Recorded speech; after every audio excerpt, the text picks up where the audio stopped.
L'entrepreneuriat, les entrepreneurs, hommes, femmes, on en parle beaucoup. Beaucoup plus de gens le vivent, parce qu'il y a de plus en plus de gens qui s'engagent à être entrepreneurs au quotidien, et ils accèdent à un statut assez flou de liberté. La liberté de gagner et la liberté de perdre. C'est un statut qui est très délicat à vivre. Je peux vous en parler un petit peu aujourd'hui. Je peux faire un retour sur les dernières années que j'ai vécues, qui m'ont amené sur ce chemin, quoi. Et vous livrer deux, trois réflexions personnelles. Peut-être aussi un coup de gueule par rapport à ce qu'on entend au quotidien sur les entrepreneurs, la facilité, l'écosystème qui nous aiderait à performer, à faire de nous une startup nation à tout prix.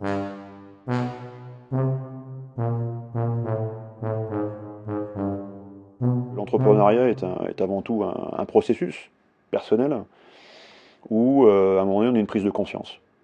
On se dit, je veux vivre par moi-même, de ce que j'ai appris ou pas. Je veux être ma propre contrainte. Je vais créer ma vie, je vais créer mon principe de vie, d'existence, par ma profession, par mes activités, par mes engagements divers et variés. Voilà. L'entrepreneuriat, c'est aussi ça. C'est s'assumer, s'engager et faire un pas en avant dans la solitude, la liberté, toutes ces choses-là. Alors ça peut paraître creux ce que je vous dis maintenant, mais c'est ce que vivent, je pense, un paquet de gens actuellement en France, où ils se décident à sortir d'un système, sortir d'une structure, et du jour au lendemain, ben, ils se retrouvent seuls, seuls face à leurs envies, parce qu'ils ont des besoins, ils ont aussi des rêves, ils veulent accomplir ces rêves. Mais un rêve, c'est pas forcément un aboutissement immédiat, ça se travaille, il faut parfois des années, beaucoup d'années. Et donc, il faut beaucoup de persévérance. Parce que percez les choses et vous verrez ce qu'il y a derrière. La persévérance est une clé pour y arriver. Moi, j'ai démarré dans une structure particulière, qui était une fonction publique militaire. Donc, j'en ai appris beaucoup. J'ai beaucoup donné. Elle m'a beaucoup apporté également. Il y a une belle réciprocité. Et puis, quand je suis arrivé au bout de mon contrat personnel avec cette structure, ben, j'ai décidé d'évoluer, tout simplement. Et cette évolution m'a amené à essayer de m'assumer par moi-même, seul. Et c'est pas évident, parce qu'on est dans un environnement qui est de nos jours très délicat. Économiquement et financièrement, je pense, assez dégradé, où il peut y avoir de magnifiques opportunités, mais également de très grands dangers, qui pèsent justement sur ces personnes qui sont hors structure et qui décident de faire les choses par elles-mêmes. Donc il faut beaucoup de courage. Mais par contre, les opportunités sont là. Autant faut-il avoir détecté l'idée, l'idée qui peut être une fausse bonne idée, bien sûr, hein, qui peut être une vraie bonne idée, mais une bonne idée qui peut être contracyclique, anticyclique, cyclique. Tant elle n'arrive pas au bon moment, tant elle arrive avant, après, tant vous êtes au bon moment, mais vous n'aurez pas les qualités personnelles pour l'accomplir. Tant il vous manquera peut-être un associé, un deuxième associé complémentaire à ce que vous pouvez apporter. Tant vous pouvez le faire seul, parce que vous êtes vraiment quelqu'un de très généraliste et vous pouvez vous engager dans cette voie. Enfin bon bref, l'entrepreneuriat c'est un vrai univers en lui-même, c'est une jungle. Il va falloir apprendre à survivre par soi-même.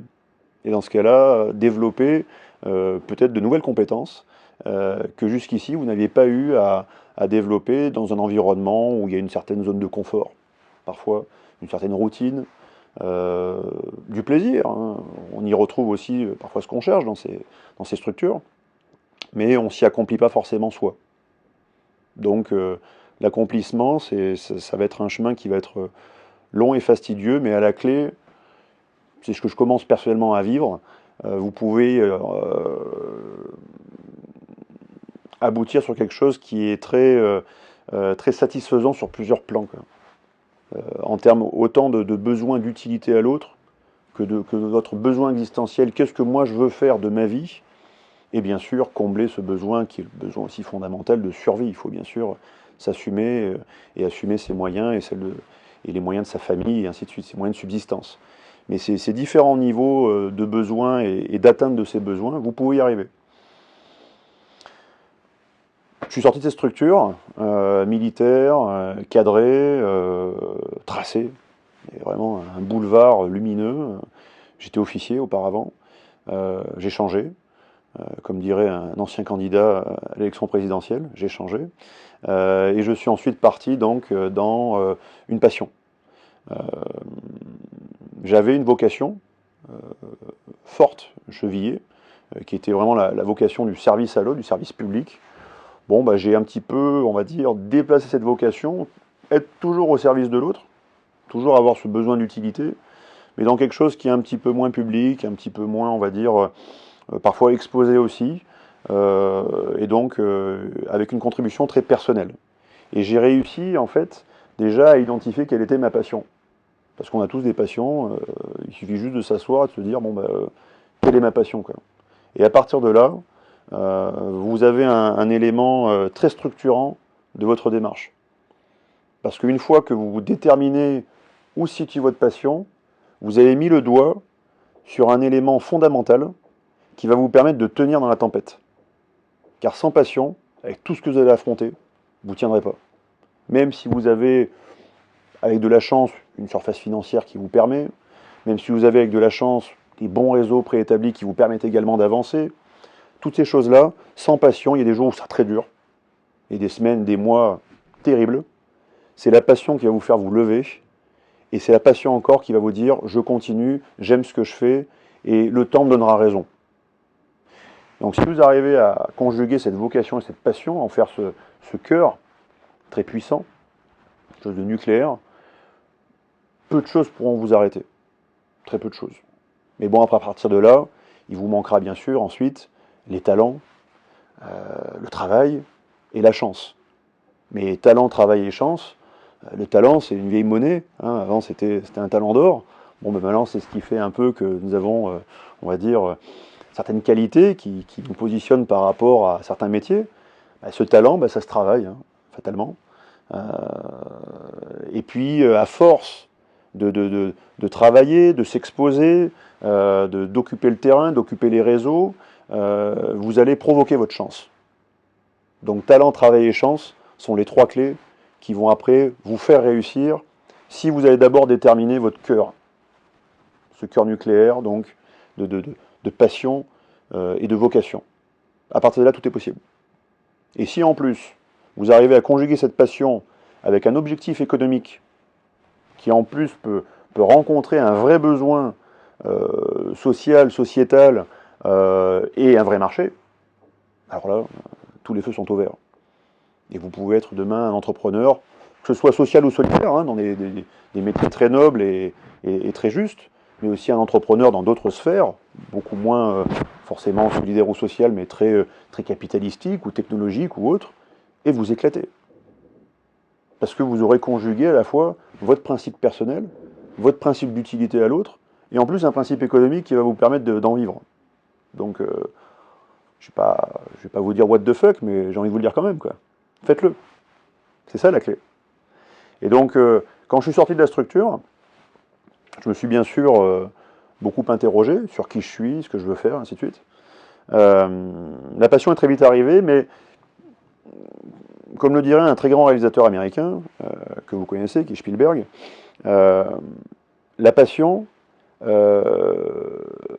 vous chuchote les choses. Elle n'arrive jamais avec un grand cri.